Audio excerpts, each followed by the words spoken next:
Video शुरू करने से पहले चैनल को सब्सक्राइब कर लें और बेल आइकन का बटन दबा दें ताकि आपको आने वाली सारी वीडियोस मिलती रहें।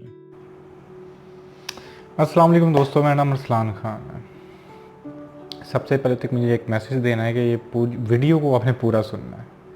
और उसकी रीज़न ये है कि जब आपको कहीं ये ना लगे कि मैं कोई बदतमीज़ी सिखा रहा हूँ आप लोगों को कि अगर कोई बंदा कोई गलती कर दे तो उसको शर्मिंदा नहीं होना चाहिए, तो थोड़ा सा समझने की कोशिश कीजिएगा मैं क्या कह रहा हूँ।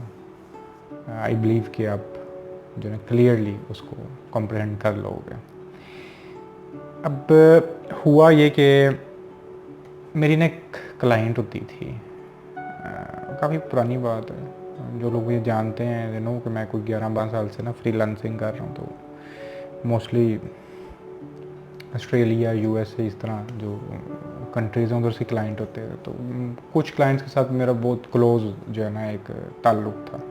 तो उनमें से एक थी, मेरी क्लाइंट थी, तो वो ना हर वक्त बड़ी शर्मिंदा रहती थी। वो मेरे साथ हिस्ट्री शेयर करती थी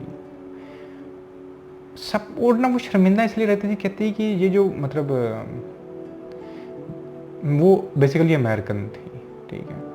कहती जब जो दुनिया के अंदर जो सब कुछ चल रहा है, कुछ जंगें चल रही हैं, कहती मैं कहीं ना जिम्मेदार समझती हूँ अपने आप को, ठीक है। उसके साथ मैं बड़ा शर्मिंदा फील करती हूँ। कहती मैं आपसे भी बात करती हूँ और भी जो हैं इस खित्ते में कहते हैं हिंदुस्तान से हैं, बांग्लादेश से हैं, कहती है मैं कहते हैं इधर से ईरान वाली साइड से, कहीं से भी। तो कहती है मैं बड़ा शर्मिंदा फील करती हूँ सबके आगे कि यार उसको जो भी उनकी कहते हैं अपर लेवल पे काम होता होगा उसको वो कोई भी सेन इंसान नहीं कर सकता। तो वो हमेशा ना शर्मिंदा रहती थी और कहती थी कि मैं क्या करूँगा, कैसा करूँ। तो मैं उसको हमेशा बोलता था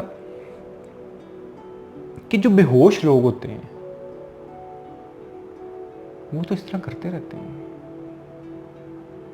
बेहोश लोग तो पता नहीं क्या कुछ करते रहते हैं। ये हमारी अपनी सोसाइटी में देख लो, क्या कुछ नहीं होता, क्या गलाजत नहीं होती है यहाँ पे कि बंदे की रूह कांप जाती है।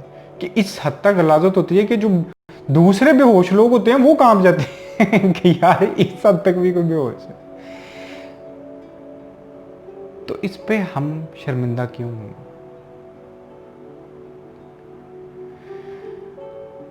हम क्या कर सकते हैं? हम ये कर सकते हैं कि अगर हम होश में, अगर हमारे अंदर कोई ये दिया जल रहा है, तो जहाँ तक हो सके उस दिए को फैला सकें, होश को बांटा जा सके, ठीक है। एक रोशनी से दूसरी रोशनी में दिया नहीं होता, जलाते जाओ जलाते जलाते जाओ, that's all we can do, ठीक है। हम एक मिस्टेक करते हैं, खैर ये तो एक ऐसी बात है जिसके अंदर आपकी डायरेक्टली कोई अपनी वो मिस्टेक भी नहीं थी, ठीक है। बट समटाइम्स क्या होता है, हमसे कोई मिस्टेक हो भी जाती है, कोई गलती कर बैठते हैं, ठीक है, किसी का दिल दुखा बैठते हैं, या कोई भी ऐसा हमारे साथ हादसा हो जाता है कि उसको हम कहते हैं अगर तो होश आ जाए।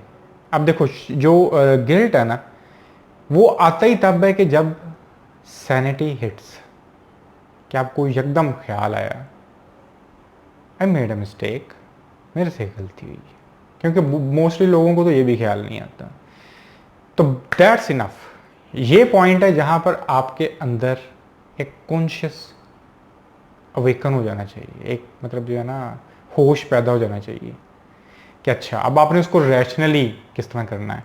आप उस मिस्टेक को रेक्टिफाई कर सकते हो, रेक्टिफाई करो। बट हम क्या करते हैं, हम उसको रेक्टिफाई करने का भी नहीं सोच रहे होते, हम रातों को जागना शुरू कर देते हैं, मातम करना शुरू कर देते हैं। हम कहते हैं कि हम अपने आप को जितनी अजियत देंगे ना तो वो बेहतर है, क्योंकि हमने गलती कर दी। हम यानी कि पहले भी एक गलती करते हैं और उसके ऊपर मजीद गलती करते चले जा रहे होते हैं। आपके मातम से, आपकी अजियत से क्या हो जाएगा?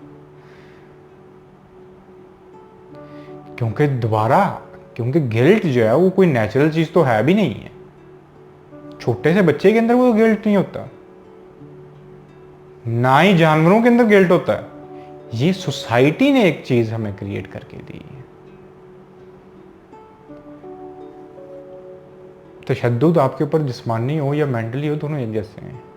तो गिल्ट भी बेसिकली आप अपने आप को तकलीफ दे रहे हो, इमोशनली दो या मतलब स्पिरिचुअली दो, तकलीफ दे रहे हो।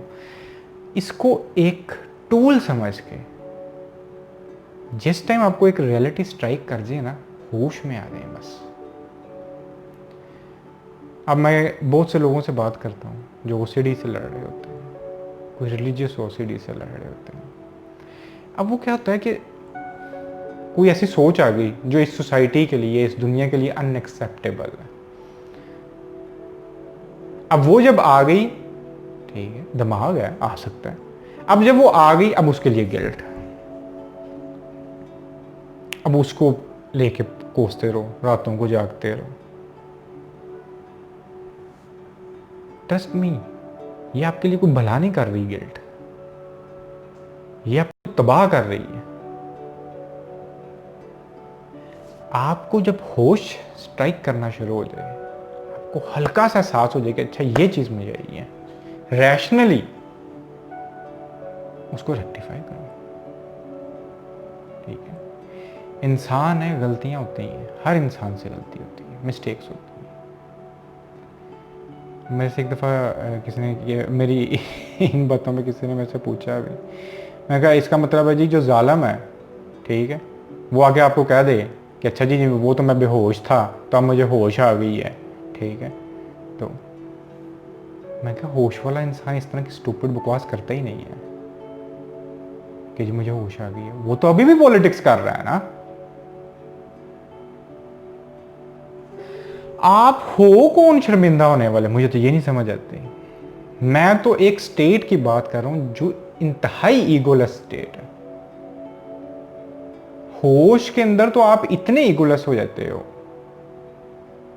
फिर तो ये भी रहता तू हो कौन है गिल्ट करने वाला। थोड़ा सा समझने की कोशिश करना है, आपकी औकात क्या है, जिस लायक हो। अगर किसी की दिल आजारी आपसे हुई है, आप उससे जाके कहते हैं सॉरी कर लो, एक रैशनल चीज़ है कि यार चीज़ को रेक्टिफाई कर ली, well and good. Sometimes life में कई ऐसे लम्हे आते हैं कि हम रेक्टिफाई नहीं कर सकते, ठीक है। लाइक हमने किसी की दिल आजारी की, वो इंसान अगर दुनिया से चला जाए, हम पूरी ज़िंदगी अपने आप को कोसते रहते हैं कि यार मैं वो जिंदा था, इस तरह नहीं किया। हाँ, इतना मैं ज़रूर कहूँगा कि उस टाइम आप वो पूरी अपनी ज़िंदगी बेहोशी में गुजार दी, और आप मज़ीद अब बेहोशी में अपनी ज़िंदगी गुजारते जा रहे हो मातम कर करके। आपके मातम का उसको कोई फ़र्क नहीं पड़ता, ट्रस्ट में। फ़र्क सिर्फ तब पड़ सकता है, उसका तो पता नहीं, पर इर्द गिर्द का, लोगों को, कि आप सिर्फ होश से अगली ज़िंदगी गुजारना शुरू कर दें। क्योंकि अगर आप मातम करते हैं ना, आप कहीं ना कहीं आपका जो ईगो बड़ी प्यारी गेम खेल रहा होता है, वो आपको बता रहा होता है कि you are doing something about it, ठीक है। आप रैशनली फिर भी नहीं सोच रहे। तो अगर सिर्फ आप उसको होश से चीज़ों को कहोगे अच्छा मेरे से ये मिस्टेक हुई है, ओके विद इट, मैं इस तरह से रेक्टिफाई कर सकता हूँ, नहीं हो सकता, ओके, मैं अगली ज़िंदगी जब गुजारनी है वो होश से गुजारनी है। अगर आइंदा मेरे से कुछ इस तरह होगा, मैं उसके लिए पहले से प्रिपेयर हूँगा। जिस तरह हम अपने इमोशंस को, मैं कहता हूँ अपने इमोशंस को आप देख सकते हो, उनको आता हुआ, बिल्कुल इसी तरह ही कोई ऐसी सिचुएशन अगर बाद में कभी आती है, आप उस सिचुएशन को पहले से देख सकते हो, अच्छा मैंने पहले इस, यही होता है ना, अपने एक्सपीरियंस से सीखना यही होता है। और उसके लिए भी, सीखने के लिए भी आपका कॉन्शियस होना बड़ा ज़रूरी है।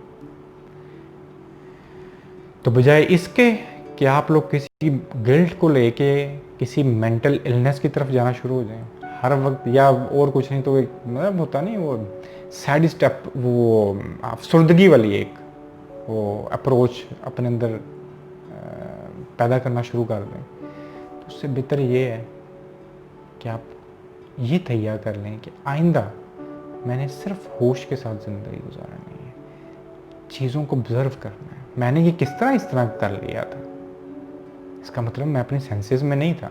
Now I will stay in my senses. नहीं समझ आती, हल्की हल्की सी प्रैक्टिस करना शुरू कर दें चीज़ों की कि किस तरह रह जा सकते हैं। माइंडफुल एक्सरसाइज है, मेडिटेशन है, जिस तरह भी आपको समझ आए।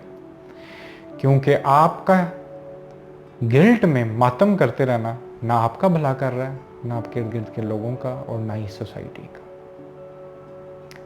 उम्मीद करता हूँ मेरी बात समझ सके होंगे आप लोग। आज के लिए इतना ही।